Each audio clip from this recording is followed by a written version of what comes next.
I was 15 years old visiting my grandparents before Halloween in Granger Hollow. It was a small lost town, but my cousin Evan acted like he knew it by heart and had been praising this fair for days. On Halloween night, we walked to the fairground on the edge of town. The place was lit with flickering torches and orange garlands. It bathed everything in an eerie glow. The air was full of smoke and fire and smell and hay and spicy cider. I have to admit, the atmosphere was really cool. There were bizarre trinket stands, cart rides in fake cemeteries, and crazy costumes. Evan quickly ditched me to pick up girls dressed as Disney princesses while I was walking around alone. That's when I felt a tap on the shoulder. I turned and almost jumped. Behind me stood a clown straight out of a nightmare. His suit was worn and patched as if it had been rotting in a cellar for decades. The makeup was thick and cracked, with a smile painted far too wide. Her pale blue eyes seemed to count every time I blinked. He held out a candy wrapped in plastic, but covered in hair and dust as if it had come out of a trash can. "You want some candy?" "Spit it out," he proposed with a grimace. I looked at the disgusting candy. Then his face, the vibe around him gave me goosebumps. "No thanks," I said, stepping back. He didn't add anything. Just stand there, holding out this disgusting candy. As I walked away quickly, I found Evan near the haunted house. He was always trying to impress his daughters dressed as princesses. Man, he one super creepy clown towards games. Really deranged kind. A clown is probably just Friendo, one of the giggling girls. It's like the legend of the village, you see. He used to be the mascot of a syrup factory that closed years ago. "Don't worry, he's harmless," Evan said without looking at me. "Just a crazy old man in disguise." But as I walked through the party, I kept seeing him out of the corner of my eye. A second, he was behind the apple stand. Then I saw him near the walk, in a cart or prowling toward the campfire. As soon as I stared at him, he disappeared. Every time I mentioned it to Evan, he laughed and shrugged. "There," I grabbed Evan's arm and pointed my finger. "You see at the entrance of the corn maze, he fucks the Evan chips." Evan followed my finger and saw Friendo frozen like a statue staring at us. "Okay, because you're my cousin," Evan scoffed, picking up a pebble. "Hey Friendo, catch." He threw it at the clown. I saw the stone hit his forehead. Blood immediately ran down her face, mixing with the white makeup. Friendo didn't scream or grimace. He didn't even touch the wound. He stared at us for a few seconds, letting the blood soak his clothes before he melted into the crowd. "Damn, Evan, why did you do that?" "Don't worry, he'll get over it," but I felt like we just screwed up. By midnight, the party was over. Families were gone, leaving teens and drunken adults staggering. Evan, tired of flirting, suggested we go back to my grandma's instead of the road. Evan insisted on cutting through the cornfield behind the fair. "It's faster." "8," he said. A thick fog limited visibility to a few meters. The ears of corn rustled above us in the wind. Halfway there was the hoarse, broken laugh like a gargle. Glass.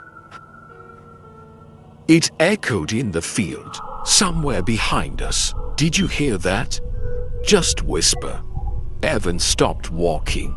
The laughter came closer. We turned and I saw a shape in the fog. Tall and strange, he staggered towards us between the ranks. "Nothing," I exclaimed. "I or you?"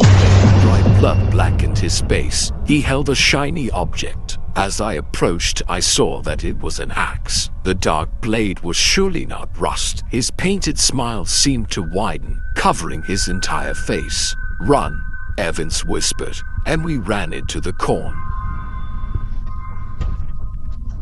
Whipped by the rods behind, Frendo's laughter intensified. He seemed to enjoy this situation. I could hear his horrible laugh approaching, moving closer. Exhausted, cotton-legged, I kept running this way. Eva grabbed me and pulled me to the right. One emerged from the cornfield onto the road, sprinting towards the city lights.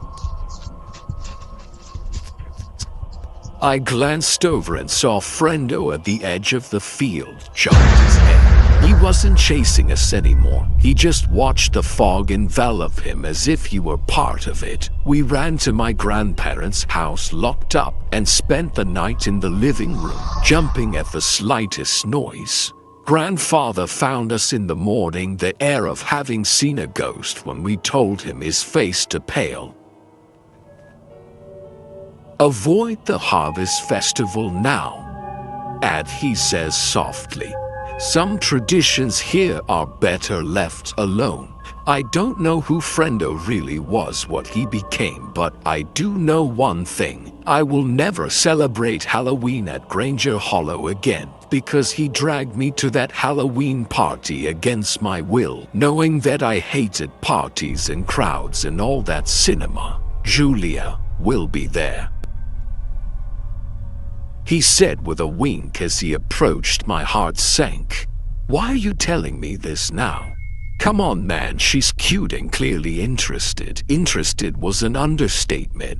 Julia had been stalking me for months. It started when I had the misfortune of being polite to her at Starbucks. Then she would pop up everywhere I went, leaving creepy stuff. Dead birds in black cloth, jars of earth and hair. When I told her to let go, she smiled and talked about the good moon. This girl was completely crazy, but I couldn't let her run my life. I figured I'd enjoy the party, which I did until I saw her again. She was on the other side, dressed as tent glass and weapons. Her makeup looked like rotting skin. Cracked gray, glued to the bone, hollow eyes, red lenses, glowing like embers in the dim light, stringy hair on his shoulders. Could be a wig with lipstick smeared at the corner. I tried to ignore him, but I could feel his eyes following me everywhere. Around 12 o'clock, she cornered me near the kitchen. "Dance with me, Eric," she purred hoarsely. "Stay away, you can't run from fate. You're crazy, get treated." She wrinkled her nose but pulled back, her lips moving, muttering to themselves. I didn't stay. Kyle was too drunk to see anything. I left discreetly 3 blocks from my house.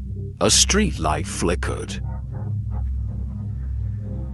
I ignored that and kept walking, but at the turn, there she was, this Gladys suit, rotten makeup and stringy hair. Instead of red lenses, her eyes were black like ink, not just the tip. The whole eye, like ink, had been poured into it. "We have to finish that," she says. "There's nothing to finish. Leave me alone." I tried to pass, but she grabbed my wrist. His skin was cold, his grip strong enough to leave bruises. "You have no choice but to whistle." Before I could react, she grabbed a handful of my hair. Pain shot through my skull as she pulled, ripping strands of hair out. "What are you doing there?" She took out a twisted piece of wood full of thorns and wrapped my hair around it. Her voice deepened as if something was speaking through her. "You belong to me," Eric whispered, her warm breath against my ear. Body and soul. The twig warmed near my chin before it burned. She broke it in two, still singing. The air got thick. "You're crazy," I shouted, pushing her away. Finally, she stumbled without falling. "I'd rather die than be with you," I screamed. "It can be fixed." She laughed, attacking me with the twig, thorn towards my eyes. I ran into the street, my sneakers pounding on the concrete. I could hear those footsteps, but it wasn't a normal run. It was a strange rhythm, like she was dancing. I looked back and immediately regretted it. She was moving abnormally, arms too loose, head tilted at an unsettling angle. But she was catching up with me. I cut through an alley, skipping bag and avoiding trash. Out of breath, I could hear those crazy jumps and laughs getting closer. When I looked back, she was 10 feet away, with this awful stretched smile. "Eric, you can't run away forever," she screamed. I stormed out of the alley onto the main street. My building was still 2 blocks away. My legs would tense up, but as soon as I slowed down, I could hear those good and those songs coming closer to the corner. I glanced back. Julia was only a few steps away, her hands outstretched toward me. I could feel the warmth of her body mingling with mine before she caught me. I dug my elbow into his ribs. Strong. I felt him recoil. Hearing a crack, without looking twice, I sprinted away, as if my life depended on it. Maybe it was the step. I reached my building, slammed the door, and put all the locks on. I barely slept that night. As soon as I closed my eyes, I could see so many Gladys smiling.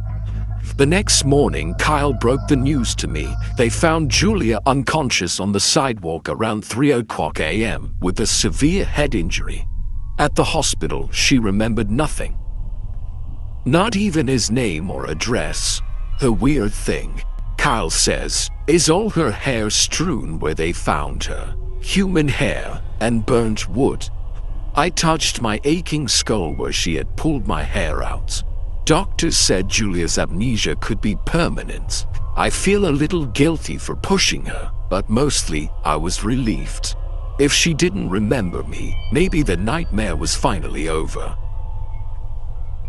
I never thought I was afraid of my phone, but every Snapchat notification freaks me out now. It all started a few months ago, when my buddy showed me some messages he was getting.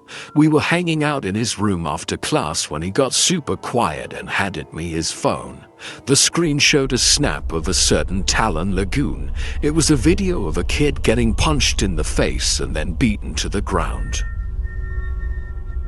The legend, who claimed that, will be next, turned my stomach. When I asked Preston who it was, he shrugged, but I could see he was freaking out.